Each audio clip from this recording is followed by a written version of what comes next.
Procesos de adaptación a la nueva normalidad, impartida por la maestra Jessica Denise Hernández Labra. A continuación daré una breve semblanza de la maestra Jessica Hernández. Es licenciada en Psicología por la Facultad de Ciencias de la Conducta de la Universidad Autónoma del Estado de México.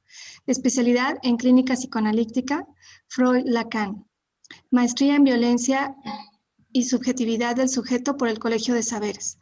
Actualmente cursa el doctorado en Saberes sobre Subjetividad y Violencia. 12 años de experiencia en el ámbito clínico y docente del año 2008 a la fecha en diferentes universidades. Atención en el trabajo de orientación educativa durante 4 años.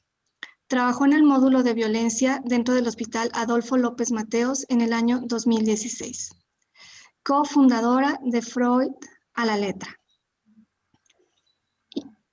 Y actualmente es miembro del personal académico de la Universidad Mexicana de Innovación en Negocios en el área de psicología.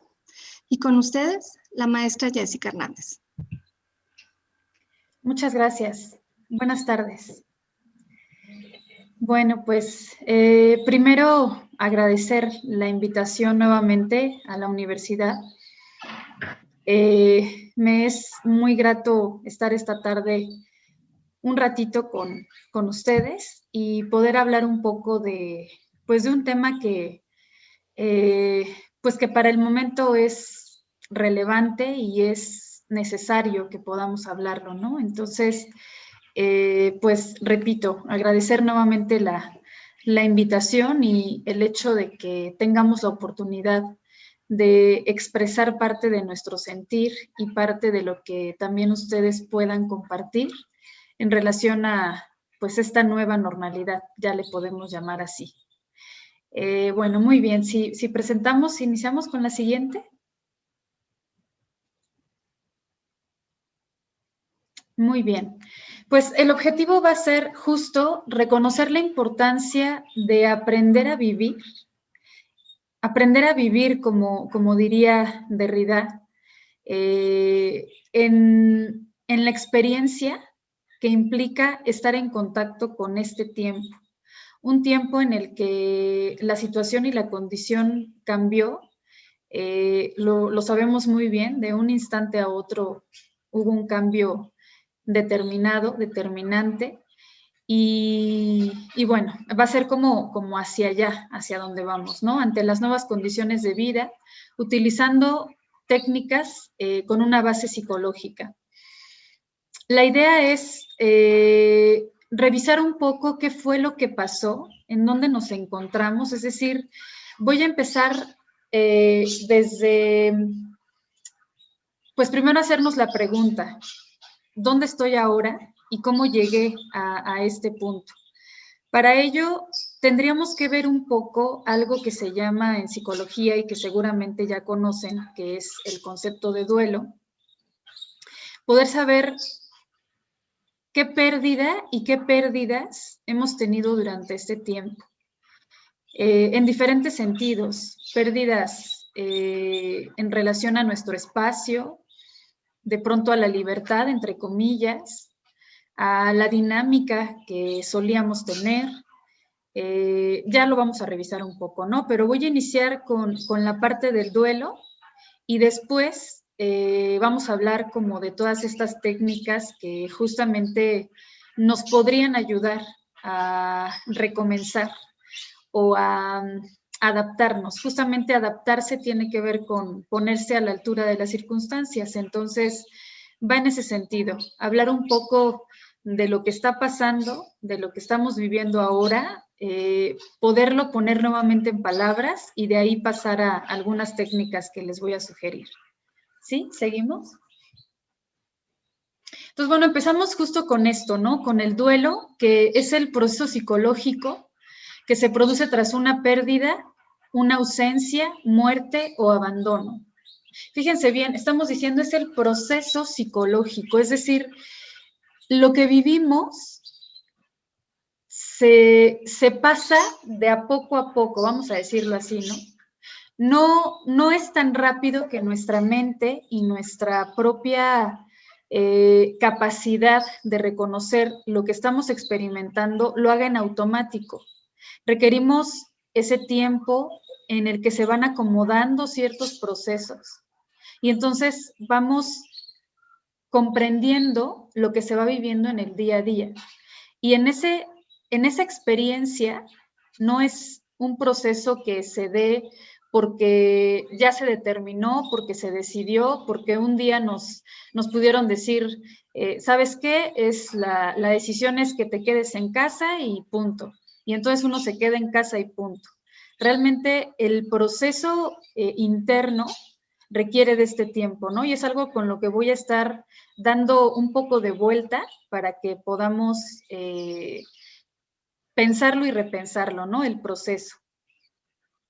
Justo es diferente para cada persona, no lo vivimos igual. Para los niños, imaginen lo que ha sido, ¿no? El estar en casa, el aprender a modificar la dinámica que llevaban, en la cual tenían un horario para ir a la escuela, un horario para estar en el recreo, así lo llaman un poco más en esta etapa, y un horario para regresar a la casa, ¿no? Es decir, la dinámica se ha visto modificada de manera importante para los niños, para los adolescentes, para las madres de familia, para los padres, para cada quien en la casa ha sido muy diferente. Y digo, afortunadamente he tenido la oportunidad de escuchar tanto a los alumnos como a pues las personas que hablan en el espacio terapéutico, y cada uno tiene una palabra distinta y una narrativa distinta, y justo un duelo que se mueve en diferentes aspectos, ¿no? Entonces, eso también es necesario tenerlo ahí. Y también hablamos de la experiencia emocional de enfrentarse a la pérdida. Es lo que llamamos la elaboración del duelo, que nos produce la necesidad de adaptación a una nueva situación. O sea, lo importante que es adaptarnos a una nueva situación. Y eso ahorita lo vamos a seguir comentando. La siguiente, por favor. Y en ese sentido, en este movimiento que a todos nos ha sacudido, pues pasamos por las etapas de duelo.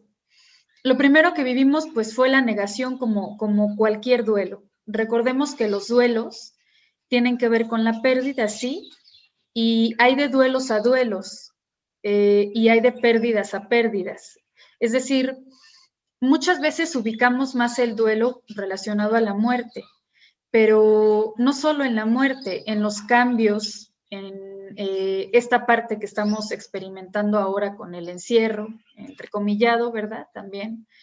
En este momento donde ahora necesitamos hacer otras actividades y adecuarnos a otras actividades, todo lo que implica y representa un cambio en la vida por etapas, por circunstancias, situaciones, tiene que ver con los duelos o con el duelo. Y entonces las personas o diferentes personas están pasando por una serie de duelos que, les repito, no solo van del lado de la experiencia de la muerte, aunque por supuesto es importante y ha sido muy desafortunado encontrarnos con pérdidas irreparables, pero que siempre nos enseñan algo. A los que todavía estamos aquí, quien se ha ido nos deja algo muy importante. Entonces, esto tiene que ver con el duelo, ¿no? Ahora, estas etapas son la negación. Si ustedes recuerdan, pues cuando empezó la pandemia, mucho de lo que vivimos fue negarlo, y me incluyo. A pesar de que lo vimos en otros países, era como, no, pero no puede ser tan grave, pero no es tan complicado, pero a mí no me va a pasar.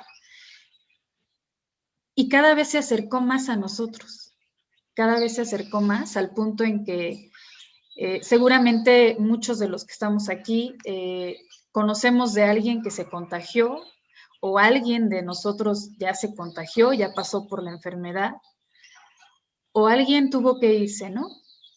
Entonces, este proceso así empezó, y hoy día todavía algunas personas de pronto niegan esto, ¿no? Me refiero al virus. Ahora, también la negación se da en el sentido de no aceptar que la situación es esta. Ese también es un proceso. Y suena muy fácil como decir, bueno, pues es que pasa rápido, ¿no? No, es que en realidad sí hay que trabajar para pasar por estas etapas. No pasan como por pasar. Y estoy jugando un poco entre las palabras, pero va del lado del trabajo que se puede hacer. Después viene también el enfado. Estas etapas no son como que se dé una y termina y viene la otra, no se dan en ese orden. Podemos vivir las etapas de pronto al mismo tiempo y no reconocer lo que nos está pasando. Viene el enfado, el enojo, la desesperación, yo no quiero, no me parece, me siento estresada, me siento cansado, el enfado. Y eso tiene que ver con las técnicas que vamos a hablar en un momento. Luego la negociación, como esta parte donde ya empiezo un poco a reconocer que sí está pasando, que sí es una situación que estoy viviendo ahora y que, voy a decirlo también así, el mundo se modificó y yo no puedo detenerme, encerrarme, hacer un stop a todo como para no darme cuenta de que el movimiento externamente sigue y yo tengo que aprender a continuar con ese movimiento, ¿no? Después de esta parte de negociación viene también el miedo, que eso está pasando de manera muy importante. Las personas de pronto o bien lo negaron, voy a regresar un poco, o sea, o bien lo negaron o bien experimentaron miedo desde el principio. Y se encerraron y dijeron, no, o sea, yo no voy a salir porque me voy a contagiar y porque hay muchísimo riesgo. Y entonces el miedo, por ponerlo en términos muy básicos dentro del ámbito de la psicología, es un gran monstruo. Porque de alguna manera, si permitimos que pueda tomar el control, en ese momento ya no tenemos la capacidad de decidir por nosotros. Ya es el miedo quien gobierna parte de nuestras decisiones y quien gobierna parte de lo que estamos experimentando. Y voy a hacer un paréntesis importante. El miedo es una idea a lo que generalmente no pasa. Sí, el miedo tiene una defensa o provoca una defensa que nos protege, que tiene que ver con la supervivencia. Pero en realidad, mucho de lo que nosotros podemos tener miedo no pasa. Solo que al momento en que experimentamos estas emociones de miedo, nos paralizan. Y eso también ha sido todo un proceso complicado con algunas personas. Y de ahí también la depresión. Digo, hay que separar depresión y tristeza. Ahorita vamos a ver algunos síntomas de duelo, pero ya hablar de depresión es ese conjunto de síntomas donde la persona realmente no tiene esta voluntad de hacer lo que anteriormente hacía, como levantarse, comer, trabajar, dormir las horas que corresponden. La dinámica que generalmente se llevaba no se puede lograr al momento en que alguien ya tiene síntomas de depresión. Ahora, lo que también está pasando es que algunas personas no cumplen con todos los criterios para diagnosticar un trastorno depresivo, pero sí están teniendo tristeza, desesperación, temores, ansiedad, inquietud, trastornos alimenticios, adicciones. Todo esto es parte de lo que estamos viviendo ahora, porque no estábamos preparados y porque quizá, pues, difícilmente hubiéramos estado preparados, ¿no? Si alguien nos hubiera dicho hace 2 años que esto podía pasar, no lo hubiéramos creído. Es más, al principio, repito y me incluyo, era algo como decir, ay, en 3 semanas las cosas se normalizan, imaginariamente y fantasiosamente pensábamos un poco como van a encontrar algún tipo de cura y vamos a retomar nuestra vida en poco tiempo, ¿no? y hoy seguimos trabajando pues desde acá. Entonces, todo esto tiene que ver con esta parte y llegamos hasta la aceptación.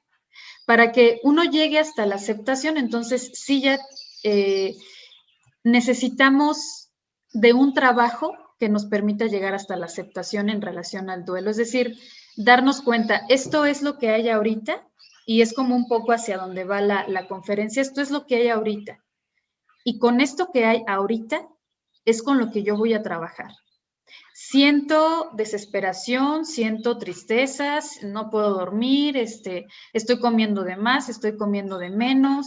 Todo esto lo estoy viviendo, sí. ¿Me estoy dando cuenta? Sí. Bueno, ahora, ¿cómo voy a trabajarlo, no? Que es como hacia dónde va. Entonces, bueno, seguimos. Los síntomas, bueno, viene de la mano, ¿no? Esta tristeza y dolor profundo, que incluso, les repito, tiene que ver con los cambios y también con las pérdidas. Lamentablemente, quienes han pasado por una pérdida, a pesar de que las personas estén cerca, lo cual es muy importante, pero el dolor profundo no se quita rápidamente. Necesita, como al principio lo decía, de ese tiempo, de ese poco a poco y de tener la oportunidad de expresarlo, de sacarlo de la manera en la que uno puede hacerlo, porque realmente solo cuando aprendemos esta manera de cómo expresarlo, va saliendo. Si no, hay personas que pueden tener 10 años con un duelo que se considera desde la propia condición de diagnóstico duelo patológico, pero que no lo ha trabajado, ¿no? Entonces, eso ahí está. Pensamientos constantes sobre la pérdida, sobre todo en el sentido a veces de, pude hacer esto, ¿por qué no hice esto? ¿Por qué no hago esto?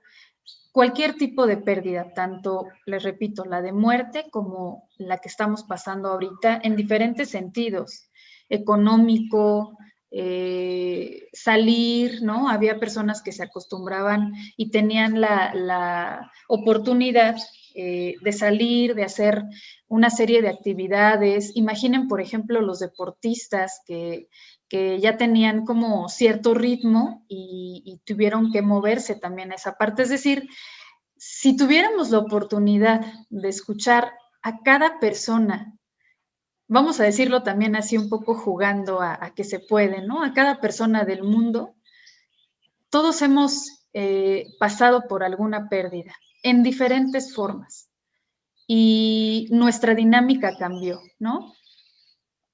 La dificultad para concentrarse, porque no estamos ahí.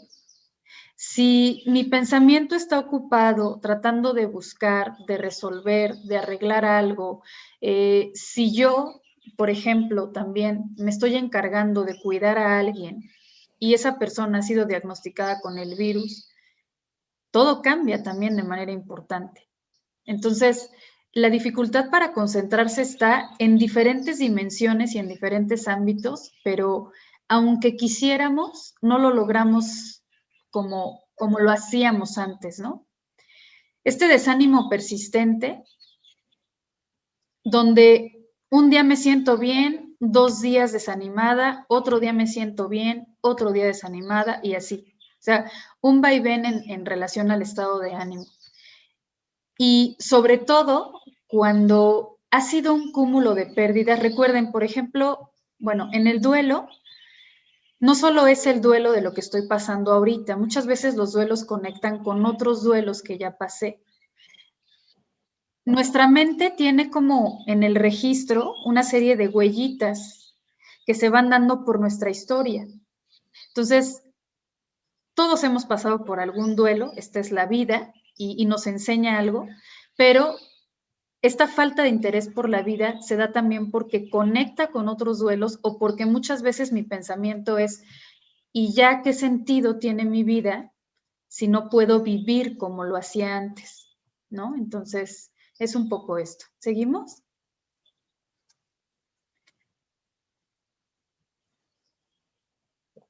Otro es la desconfianza y miedo al futuro. Esta parte donde el futuro se ve como lo peor de lo peor, sobre todo si alguien, les repito, tiene una pérdida o tuvo una pérdida en relación a la muerte, pero no solo. Si perdí el trabajo, si tengo internet pero ha estado fallando, si hay una serie de situaciones que siguen y provocan esta desconfianza. Aislamiento. Eso es una parte que vamos a regresar ahorita para trabajar otro aspecto muy importante porque pues las personas, si antes ya de pronto se aislaban, ahora más. Y eso es una parte que no podemos dejar a un lado. Trabajar por el contacto. Eso también ténganlo ahí por lo que voy a comentar después. Sentimientos de culpa, que es otro tema muy importante. Realmente la culpa, en algunas ocasiones y para casos que lo requieren, solo terapéuticamente se puede trabajar o, bueno, no quiero decir que sea la única forma, pero lo requiere como desde una intervención importante. Si no, se vuelve un yugo para algunas personas, ¿no? Dificultades en la toma de decisiones, pérdida del sentido de vida, que va con lo que comentaba, trastornos del sueño y trastornos alimenticios. Todo esto es parte de lo que ha pasado. Ahora, en la pandemia, aquí la pregunta es, ¿qué fue lo que perdí? A mí me gustaría que cada uno de ustedes se haga la pregunta de, con esta pandemia, y no solo con la pandemia, pero con este pretexto, que se hagan la pregunta, ¿y yo qué perdí? Como para que lo tengan ahí. Y la idea de esta breve conferencia es que puedan quedarse con algo, que este proceso de adaptación permita que ustedes se queden con algo. Y esta es una buena pregunta como para que ahí la tengan presente y empiecen a darle un lugar para pensar ustedes que han perdido. ¿Seguimos con la siguiente? Y en ese sentido voy a ir un poco a la parte de lo que tiene que ver con una base de una técnica que voy a comentar después, pero vienen otras preguntas que también quedan ahí para que ustedes tengan elementos para trabajarlo. ¿Qué es lo que estoy sintiendo en este momento? Digo, ahorita, bueno, estamos tratando de poner atención, escuchar, comprender, analizar. Algún tipo de sentido nos hacen las palabras, porque pues los seres humanos estamos estructurados en palabras. Y al estar estructurados en palabras, algo de lo que digo les empieza a hacer eco a cada uno de ustedes en diferente lugar. Pero a nivel emocional, ¿qué es lo que yo estoy sintiendo mientras voy escuchando la conferencia? Luego, ¿qué estoy pensando? ¿Qué voy pensando en el transcurso? ¿Y qué es lo que estoy haciendo? Estas preguntas son una clave de la técnica mindfulness, que tiene una base cognitivo-conductual, pero que realmente, ahorita la voy a explicar un poco más, tiene que ver con estas técnicas.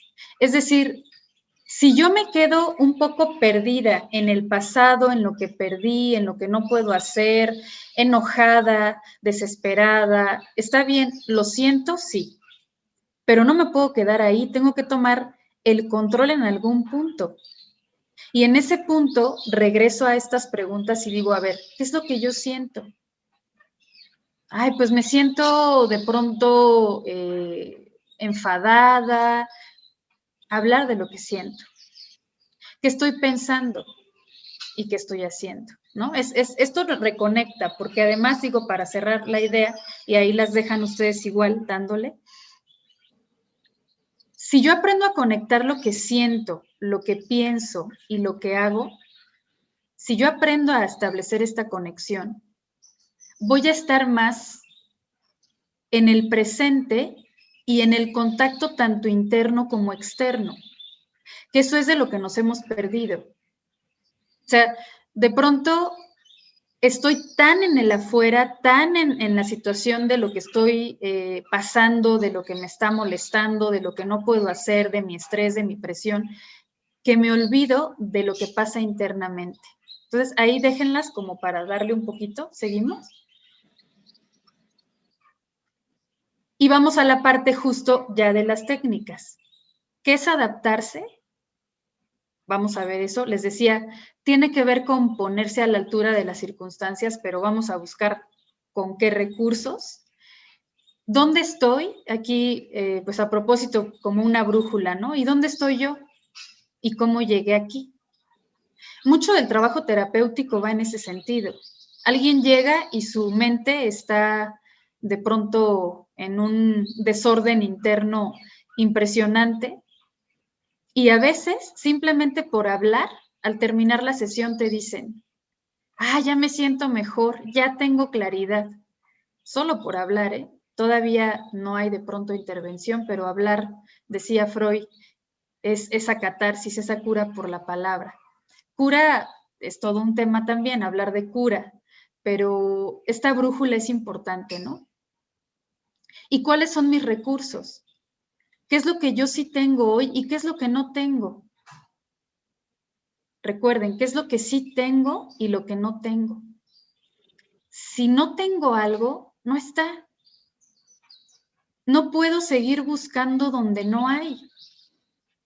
Porque lamentablemente nuestra mente de pronto busca donde no hay. Voy a poner un ejemplo muy rápido, ¿no? De pronto, en algunas relaciones de pareja, a veces uno repite y repite la misma historia, pero es porque estoy buscando estas repeticiones. Es decir, estoy buscando algo que todavía no alcanzo a tener claro y por eso es que repito esto en mis relaciones. Y estoy buscando donde no es. Decía, ahorita me acuerdo del autor, ahorita me acuerdo. De pronto le preguntaban con el tema de las parejas y decía, bueno, es que el punto es que elegiste mal, no le busques más, ¿no? Entonces, un poco con esta metáfora, pero es, ¿qué es lo que sí tengo y qué es lo que no tengo, ¿no? Seguimos.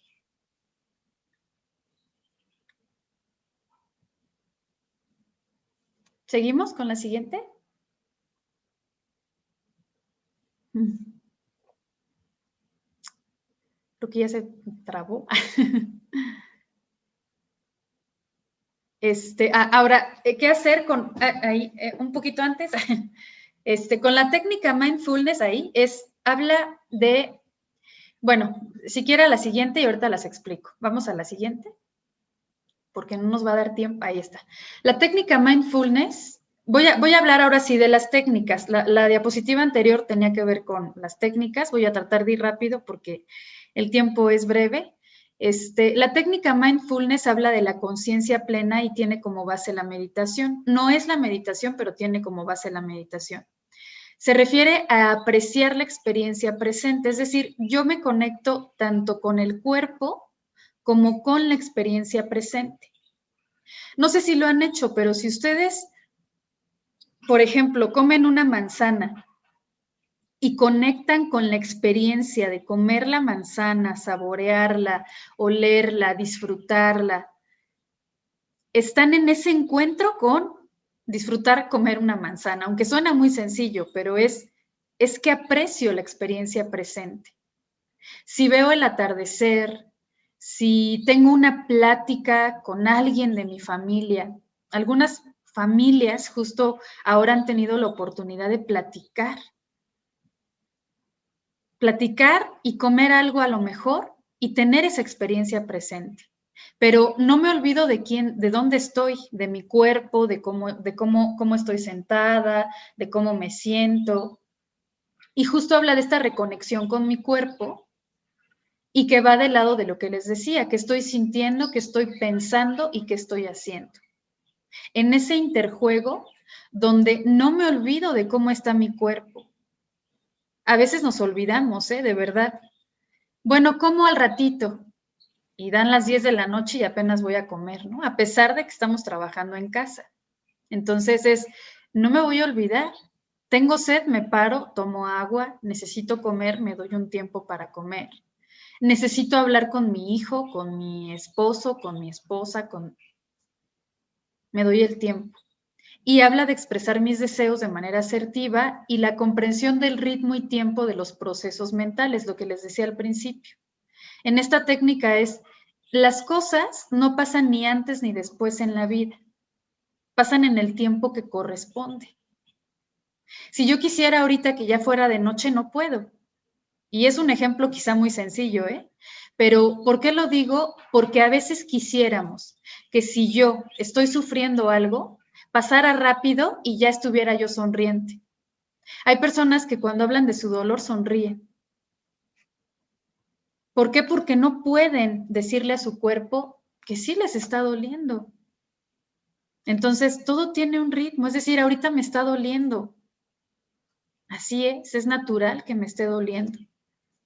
Ya pasará, tampoco es que uno se quede en el estado melancólico y de tristeza pues todo el tiempo, ¿no? Pero la idea es esa, que podamos comprender que los tiempos que tiene nuestro proceso interno para emociones, sentimientos, incluso para comprender algo, decía Piaget, hay que asimilar y acomodar cualquier tipo de idea para que podamos hacerla propia. No es que, ya lo aprendí y ya se quedó aquí.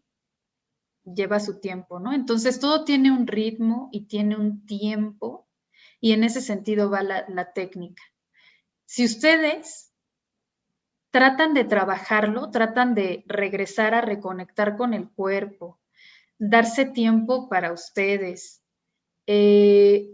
comprender que necesitan ser más pacientes con ustedes, ser más amorosos con ustedes, que necesitan compartir, que necesitan este vínculo al cual voy a regresar en un ratito. Todo esto, si aprendemos a sumarlo, nos va a dar la oportunidad de apreciar la experiencia presente. Y de verdad que se disfruta. Si ustedes hoy o mañana tienen la oportunidad de darse un baño y disfrutarlo, platicar con alguien y obsérvenlo y rían con esa persona y tóquenlo, o sea, eso es invaluable porque es lo que tenemos con los que se puede, ¿verdad? En casa. Entonces, es como mucho, pero es una práctica para cerrar esta diapositiva. Esta técnica es una práctica de todos los días. Si yo me olvido, porque es muy fácil que me olvide, a los 3 días ya volví a caer en el estrés, ansiedad, dolor, tristeza, duelo, todo.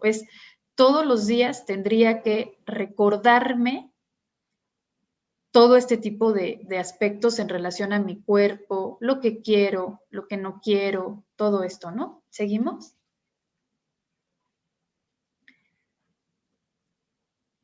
Otra técnica muy importante es la terapia narrativa. Les decía, estamos estructurados en palabras. Por eso aquí un poco la imagen de todas las palabras, ¿no?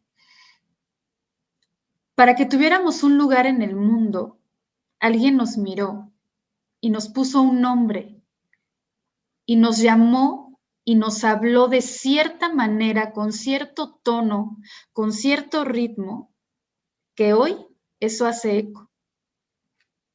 Entonces, la terapia narrativa retoma mucho de esto. Evidentemente, la terapia psicoanalítica, pues viene de ahí, ¿no? Pero la terapia narrativa habla de esto. Y dice algo bien bonito, que recuerda como la importancia del lenguaje, pero dice escribir y hablar, pero vamos a decirlo como escribir. Escribir es reescribirnos. Es tener la oportunidad de reescribir lo que yo quiero de aquí en adelante. Porque a veces podemos quejarnos todos los días, pero en cualquier proceso llega el momento donde uno dice, ¿y tú qué vas a hacer con eso? Entonces, esa parte es muy importante en relación a, de pronto hay un problema que me atasca, que no me deja avanzar, pero llega el momento, recordando aquella brújula que les decía, donde uno dice, bueno, ¿y yo qué voy a hacer con esto? A lo mejor hago la metáfora, aquí está todo desordenado ahorita, ¿no? Hay que empezar a recoger cada parte y hay que hablar. Por eso habla de la importancia de contarlo, de escribirlo. Se salió la pantalla. Contarlo, reescribirlo. Ahorita la activan. Nos habla de esta importancia donde nosotros construimos la realidad con nuestras narraciones.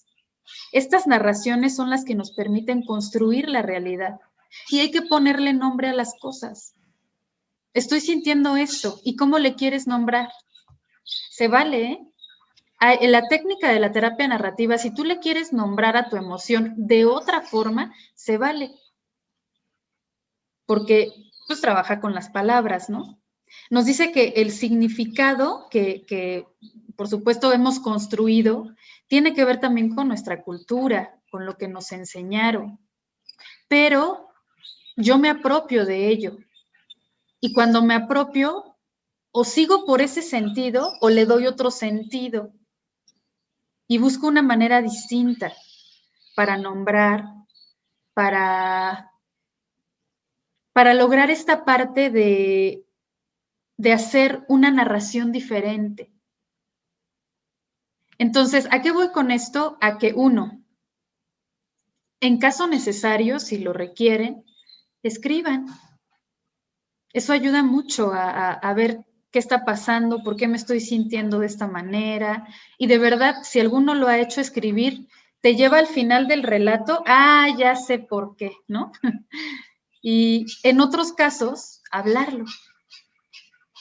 Hablarlo mucho mejor en tu proceso terapéutico, y si no, este ejercicio de la silla vacía donde uno pone a la persona que desea poner y le dice todo lo que le quiera decir. Si es que no lo puedes hacer con la persona, si lo puedes hacer con la persona, lo harás en el caso que así sea, ¿no? Entonces, es otra técnica que nos puede ayudar mucho porque se deconstruye la historia. Cuando ya logramos apalabrar, decir, se deconstruye, ¿no? Voy a cerrar como esta técnica con logramos simbolizar. Simbolizar ayuda mucho. Cuando yo no lo hablo, se queda ahí atascado. Y se va al cuerpo y me enfermo, y se va al pensamiento y me empieza ahí a desordenar. O se va un objeto y una fobia. Pero si yo lo hablo, hay un recorrido diferente, ¿no? Entonces y por supuesto la terapia en tanto el propio desarrollo del proceso terapéutico, ¿no? ¿Seguimos con la siguiente? Otra sería una agenda de actividades diarias que seguramente también ya lo han escuchado, pero de verdad que lo requerimos. La importancia del tiempo y su percepción. En este libro de Díaz Guerrero de la percepción de los mexicanos con respecto al tiempo, pues lo que analizó de manera muy importante es que los mexicanos de pronto creemos que tenemos mucho tiempo. Yo creo que ya les ha pasado, ¿no? Sobre todo cuando empieza el semestre o el curso de clases o el año. Tengo mucho tiempo, y cuando uno voltea ya se fue, ¿no? Entonces, si ponemos tiempo a las cosas que hacemos, nos va a rendir muchísimo más el día. Es más, ahora ya hay nuevas como formas, ¿no? Algunos empezaron a unirse como algunos clubs de empezamos a las 5, todos empezamos a las 5 de la mañana, y de verdad que le rinde mucho el día porque se levantan a esa hora, hacen ejercicio y leen un rato y le rinde el día. Evidentemente se duermen temprano, pero aprovechan de una manera diferente los tiempos, ¿no? Entonces, de pronto también esto se puede, ¿no? Modificar hábitos, hacer ejercicio, y también incluso agendar lo que tiene que ver con disfrutar algo, ¿no? Si para mí es oportuno o yo disfrutaba mucho ir al café con las amigas, digo, ya se están reabriendo, pero eso no quiere decir que todo está como del todo bien, ¿no? Sabemos que tampoco hay que engañarnos. Pues por estas vías, ¿no? Nos reunimos aquí por Zoom y tomamos el café o platicamos. Hay que agendar lo que nos gustaría porque solo hay, yo voy a decirlo así jugando un poco con las palabras, ¿no? Por lo menos hasta donde yo veo ahorita, pues está esta vida, ¿no? Y el día de ayer, pues ya no regresa. Entonces, de pronto, si lo dejamos siempre como para después, quedará para después. Mejor ahorita o en este tiempo hacerlo. Focalizar la atención también nos ayudaría mucho porque ya tendríamos en qué dirigir cada una de las actividades. Y algunas técnicas de recordatorios. Pueden usar el teléfono, condicionamiento, me cambio el reloj de lugar, me cambio el anillo. Recordar. Incluso técnicas de recordatorios para la propia técnica, haciendo uso otra vez de técnica, de la de mindfulness, ¿no? Pero con esa parte uno o aprenderíamos a de verdad darnos cuenta del tiempo y usarlo y no que solo pase el tiempo y no hicimos nada, ¿no? ¿Seguimos con la siguiente? Y algunas técnicas lúdicas, por ejemplo, el juego tiene que ver mucho con nuestra constitución como sujetos. Para que nosotros aprendiéramos mucho de lo que hoy tenemos como capacidades y habilidades, lo hicimos desde el juego. Freud mismo, ¿no? Lo decía con este juego del carretel que vio con el nieto, donde aprendió el juego de presencia-ausencia, el aparecer y desaparecer. Y los niños aprenden mucho con el juego. Se constituyeron, tuvieron un lugar como sujetos, como seres en este tiempo gracias al juego, ¿no? Y no solo los niños, los adultos también nos ayuda de forma muy importante el juego. Aunque ya estamos constituidos, nos ayuda a disfrutar, a aprender, a distraernos. Por eso es algo que no podíamos olvidar. Y el juego como posibilidad de relación, que también se está buscando algunas campañas, ¿no? Donde se hable de jugar en casa, juegos de mesa. De pronto se les dejó de dar lugar, pero realmente los juegos de mesa, incluso terapéuticamente, tienen un sentido y un para qué. Desarrollan habilidades, toman decisiones, tolerancia a la frustración, y sobre todo aprender la parte de perder y ganar y perder en el juego. Porque es parte de la vida, uno a veces pierde y a veces gana. Entonces, como posibilidad de relación es muy importante. Y el juego como recurso educativo, por ejemplo, el ajedrez, esa sería una muy buena idea para parte de lo que es el trabajo en línea ahora, que se dieran clases de ajedrez, porque mejoraría de una manera muy importante la capacidad de análisis, síntesis, eficacia.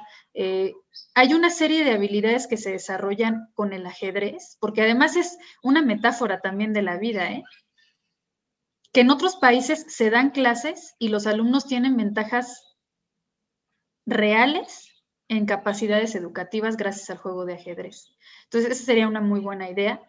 Y a esto voy, ¿no? Con el tipo de juego y sus ventajas. Bueno, seguimos. Y la inteligencia emocional sería otra, la capacidad de comprender. La inteligencia emocional, aunque ya ha sido todo un tema quizá muy visto, es esta capacidad de comprender, procesar y expresar los sentimientos propios. A veces no me doy cuenta que estoy enojada y estoy triste. Es decir, encubro mi tristeza con el enojo o viceversa. Entonces, no crean que es tan fácil. A veces creemos que identificamos las emociones, así como están las caritas aquí, pero no es tan fácil. A veces las emociones también se envuelven por los mecanismos de defensa y no sabemos qué emociones tenemos y solo reaccionamos o respondemos, pero no identifico la emoción que tengo. Y también aprender a identificar la de los demás, digo, sé que también es un proceso, pero ¿en qué sentido? Para provocar la empatía, es decir, no voy a adivinar tu emoción, a lo mejor puedo entender tu gesto que dice tal emoción, pero si tú me explicas que estás sintiendo eso, voy a ser comprensiva contigo, voy a saber lo que te está pasando y voy a mejorar mi relación y mi vínculo contigo, que es como mucho a lo que me gustaría que se quedaran. Es decir, ya hablamos del duelo, ya hablamos, y es como muy rápido, sé que es un poco rápido, pero ya hablamos de todo lo anterior, pero algo con lo que me parece que es importante quedarnos es con el tema de las emociones en el sentido de el vínculo que yo puedo establecer con alguien más y de comprender qué tan importante es no olvidarlo, porque nos estamos olvidando de eso, ¿eh? De verdad que incluso antes de la pandemia, ustedes lo saben, las personas iban a la comida, no sé, y todos con su celular y nadie hablaba, ¿no? Un poco. Entonces, el vínculo es muy importante. Y la inteligencia emocional es esencial en el autoconocimiento y en el desarrollo de habilidades sociales. O sea, mucho nos da el otro, de verdad, pero hay que abrirnos a eso, a la apertura de escuchar realmente al otro. A veces creemos que escuchamos y ni siquiera me sé escuchar a mí. Entonces, eso es importante en la inteligencia emocional. Y seguimos ya casi para cerrar. Y a eso iba, ¿no? Como a nuestras redes de apoyo. Ya que yo pensé en todo esto, identifiqué la importancia de todo este tipo de aspectos, pues hablamos de no dejar a un lado estas redes de apoyo, la importancia del vínculo, de hablar con alguien, escuchar a alguien, comer con alguien, todo, ¿no? Y en ese sentido, no dejar de reconocer la importancia de mi familia, independientemente de sus virtudes y defectos, pero ahí está, quienes están.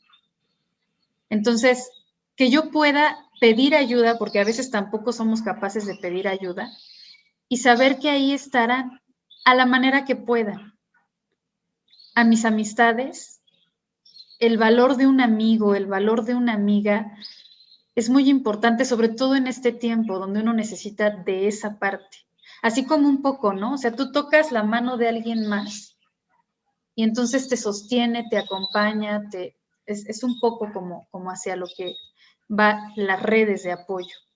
Los vecinos, de verdad a veces aprender o sea, con una palabra de, en lo que yo hago esto, usted puede ayudarme en esto y se puede. A veces uno no lo pide, pero también hay que tener humildad para pedir. Y en el trabajo y en la escuela también son otras redes de apoyo. Maestros, compañeros, que se sientan en esa apertura de decir, híjole, ahorita no sé cómo manejar esto, ¿qué me recomiendas? Y si uno no sabe, mira, yo no sé qué puedes hacer, pero te voy a pasar el contacto de una persona que te puede escuchar o a lo mejor te escucho en lo que a lo mejor te ayuda a desahogarte y después te sugiero, por lo que me dices, que tomes un proceso terapéutico. Pero estas redes de apoyo son muy importantes, ¿no? Entonces, si hiciéramos todo esto, voy a ir cerrando el tema, si hiciéramos todo esto, estaríamos trabajando a favor de esta nueva normalidad el tiempo que se dé. Recuerden que no es magia, digo, se están haciendo lo de las vacunas, hay que hacer un segundo tiempo de la vacuna, hay que ver cómo va funcionando, pero no es magia. Los seres humanos a veces queremos que todo sea rápido, mágico y ya, ¿no? O sea, como que mágicamente todo se arregle y no es cierto. Entonces, sí necesitamos como esta parte de hacerlo, de reconocer que va a llevar también su tiempo, pero mientras lleva ese tiempo, es importante que podamos no dejar de considerar todo esto, ¿no? Si ustedes aprenden como a vivir en esta nueva normalidad, apoyándonos de este tipo de recursos, en el momento en que la situación pueda ir poco a poco, porque no va a ser igual que antes, pero poco a poco pueda ser como era, no va a ser como antes, pero pueda ser como era, entre comillas, pues será mucho menos difícil, ¿no? O mucho más sencillo. Y bueno, pues es un poco lo que yo quería compartirles. Recordar que, bueno, y me falta, fíjense, me estaba faltando esta. Y justo, pues, si no, o sea, además de todo esto, la importancia del proceso terapéutico. es que ya busqué, ya hice, ya escribí, pero sigo sintiendo ansiedad, tristeza, melancolía, no puedo con esto, no tengo ganas de levantarme, N situaciones. Ir a un proceso terapéutico. Hay terapia breve que solo lleva un número de sesiones, hay una terapia con la base cognitivo-conductual que también se determina un número de sesiones, hay terapias humanistas, hay terapia psicoanalítica. Y quiero puntuar algo importante, el psicoanálisis de pronto creen que es como los años de los años de los años y no necesariamente. Es analizar lo que uno está viviendo y qué rol tiene en la vida para tomar una posición. Entonces, cualquier proceso terapéutico es otra parte donde uno dice, bueno, ya lo trabajé, estoy mejor, pero siento que todavía me falta. Entonces, pues ir a un proceso. Ir a un proceso no es estar loco, todavía hay de pronto esas ideas. Ir a un proceso es expresarlo, guiarse, acompañarse.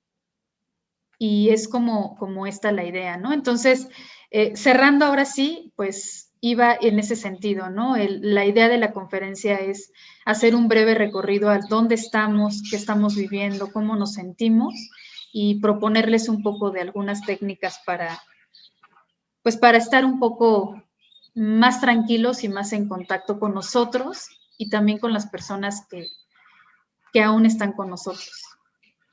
Pues por mi parte sería todo y bueno, no sé si va a haber algunas preguntas. Gracias. Muchas gracias, maestra Hernández. Bueno, a continuación tendremos un tiempo de preguntas y respuestas. ¿Alguien tiene alguna pregunta, algún comentario que le quiera hacer a la maestra Hernández? Yo tengo una pregunta. Perdón, tuve necesidad de conectarme un poco más tarde, no pude ver toda la presentación, pero lo que escuché, me gusta tu estilo, Jessica, cómo vas tratando el tema. Y me gustaría, si pudieras comentar cómo pudiéramos aplicar algún elemento de la inteligencia emocional para compartir o hacer llegar con nuestros estudiantes a través del medio tecnológico que tenemos, que es Zoom, ¿no? A través de las clases en línea, ¿cómo podríamos contribuir hacia una utilización de los modelos, conceptos, de técnicas que tienen que ver con la inteligencia emocional? Hay una que es muy sencilla, digo, pueden haber diferentes. De pronto utilizar los recursos de mapas mentales y esta parte donde ellos tienen la oportunidad de expresarse y crear es muy importante, pero yo la que les he puesto es ponerle color a sus emociones. Es decir, que ellos, por ejemplo, hacen un calendario de la semana y dicen, de hace 8 días a hoy vamos a hacer este ejercicio de ponerle color a tus emociones. ¿Cómo estuviste el lunes? ¿Qué color le pones? ¿Y qué pasó ese día para ese color? Entonces, lo iluminan, hacen iluminarlo o hacerlo ya incluso aquí en la computadora con las técnicas que ellos consideren y relatan un poco de por qué de ese color. Y el martes y el miércoles y cada día. Y es una forma en la que simbolizan y es una forma en la que expresan y le ponen nombre a las emociones y le ponen un color que ellos lo van a asociar de manera singular. O sea, uno no le va a decir, esta es cálida, no, un poco como a veces lo ubicamos, sino que ellos lo van a hacer desde su propio criterio, ¿no?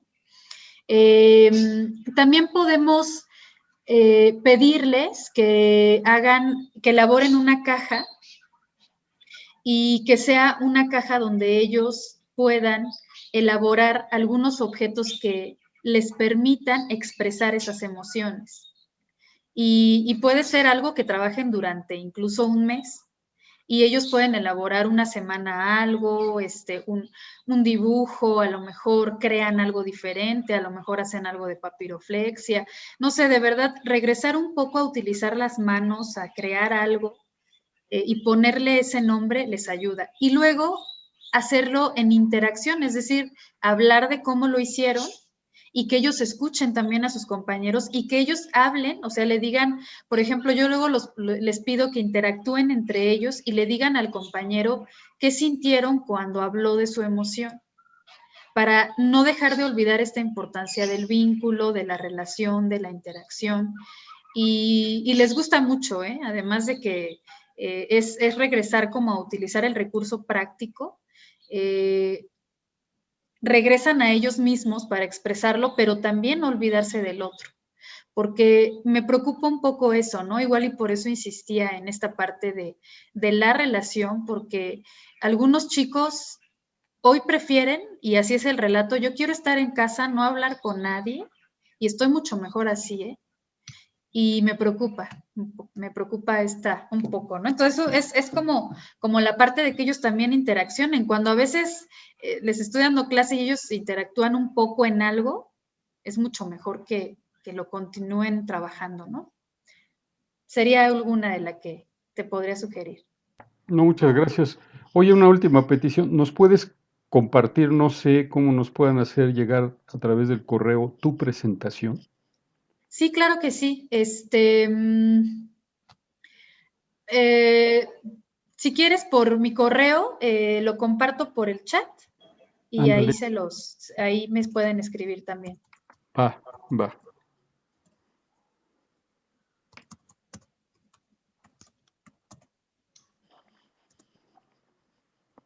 Ahí está, no sé si ya lo ven. Sí, ya se ve Jessica Denis 78.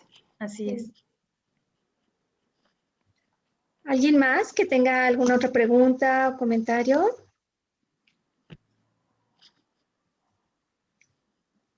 ¿No? Pues a mí la verdad siempre me han gustado las clases de la profa Jessie. Me encanta el hecho de que diga que somos seres sociables y necesitamos realmente de eso, ¿no? De los lazos sociales. Digo, como primera institución tenemos el hogar, que fue nuestra base pues, de interacción, y vamos al exterior. El exterior, la escuela, los amigos, profesores, con las personas que te relacionas. Entonces, eso es muy importante y realmente ahorita sí nos damos cuenta que necesitamos eso, ¿no? Inclusive un abrazo, ¿no? Un abrazo, una escucha. Y eso es justo a lo que, bueno, yo le entendí a la profa Jessie. Con respecto a lo de simbolizar, a veces es muy difícil, ¿no? Hablar de esta situación que pasamos de COVID. O sea, pero hay que hablarlo. O sea, hay que hablarlo y no hay que decir, es que no, no pasa, sí pasa. Y yo digo que sí, mientras se hable y tomando las precauciones necesarias, pues salimos de esto. Lamentablemente varios sí sufrieron pérdidas de familiares y pues ahora sí que es dolor, es tristeza y no solamente de esos, trabajo, escuelas, los alumnos que toman clase en casa, los profesores que también se dedican a la docencia, también se tuvieron que, que acoplar a una nueva vida, ¿no? Entonces, le agradezco mucho a la profa Jessie por esta invitación y pues muchas gracias a todos. Gracias, Jacqueline. Sí, es bien importante esto que comentas. Muchas gracias. También tenemos aquí un comentario en el chat de Carla Martínez, que su micrófono no funciona, pero bueno, pues le agradece la conferencia, muy enriquecedora. Gracias. ¿Alguien más tiene algún otro comentario? ¿Pregunta, duda? Supongo que yo. ¿Sí? De antemano, primero que nada, me gustaría agradecerle a la institución de UMIL y a la licenciada Jessica Hernández por esta conferencia. Cabe destacar que en lo personal es algo que sí realmente pues ayuda demasiado, porque pues hay muchas situaciones que llegamos a vivir al día a día y que a veces uno no sabe ni siquiera lo que está sintiendo, no sabe uno cómo expresarlo, no sabe uno cómo enfrentar dicho proceso.